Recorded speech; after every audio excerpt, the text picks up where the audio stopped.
ابھی تک مومنوں کے لیے اس کا وقت نہیں آیا کہ اللہ کی یاد کرنے کے وقت اور قرآن جو حق کی طرف سے نازل ہوا ہے اس کے سننے کے وقت ان کے دل نرم ہو جائیں اور وہ ان لوگوں کی طرح نہ ہو جائیں جن کو ان سے پہلے کتابیں دی گئی تھی، پھر ان پر طویل عرصہ گزر گیا تو ان کے دل سخت ہو گئے اور ان میں سے اکثر نافرمان ہیں۔ جان رکھو کہ اللہ ہی زمین کو اس کے مرنے کے بعد زندہ کرتا ہے۔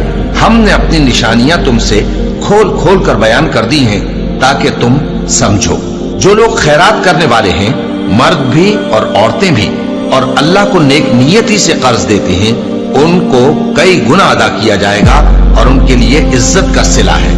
اور جو لوگ اللہ اور اس کے پیغمبروں پر ایمان لائے، یہی اپنے پروردگار کے نزدیک صدیق اور شہید ہیں۔ ان کے لیے ان کے اعمال کا صلہ ہوگا اور ان کے ایمان کی روشنی بھی ہوگی۔ جن لوگوں نے کفر کیا اور ہماری آیتوں کو جھٹلایا، وہی اہل دوزخ ہیں۔ جان رکھو کہ دنیا کی زندگی محض کھیل اور تماشا اور زینت و آرائش اور تمہارے آپس میں فخر و ستائش اور مال و اولاد کی ایک دوسرے سے زیادہ طلب و خواہش ہے۔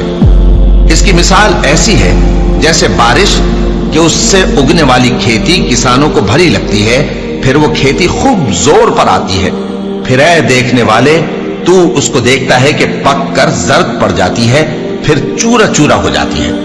اور آخرت میں کافروں کے لیے عذاب شدید اور مومنوں کے لیے اللہ کی طرف سے بخشش اور خوشنودی ہے۔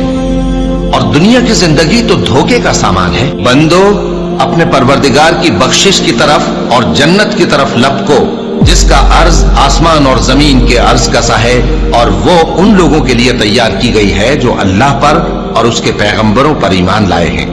یہ اللہ کا فضل ہے، جسے چاہے عطا فرمائے، اور اللہ بڑے فضل کا مالک ہے۔ کوئی مصیبت زمین میں اور خود تم پر نہیں پڑتی مگر بیشتر اس کے کہ ہم اس کو پیدا کریں ایک کتاب میں لکھی ہوئی ہوتی ہے، اور یہ کام اللہ کو آسان ہے۔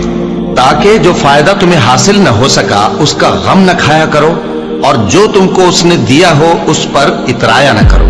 اور اللہ کسی اترانے اور شیخی بگاڑنے والے کو دوست نہیں رکھتا جو خود بھی بخل کرے اور لوگوں کو بھی بخل سکھائے۔ اور جو شخص روح گردانی کرے تو اللہ بھی بے نیاز ہے، لائق حمد و ثنا ہے۔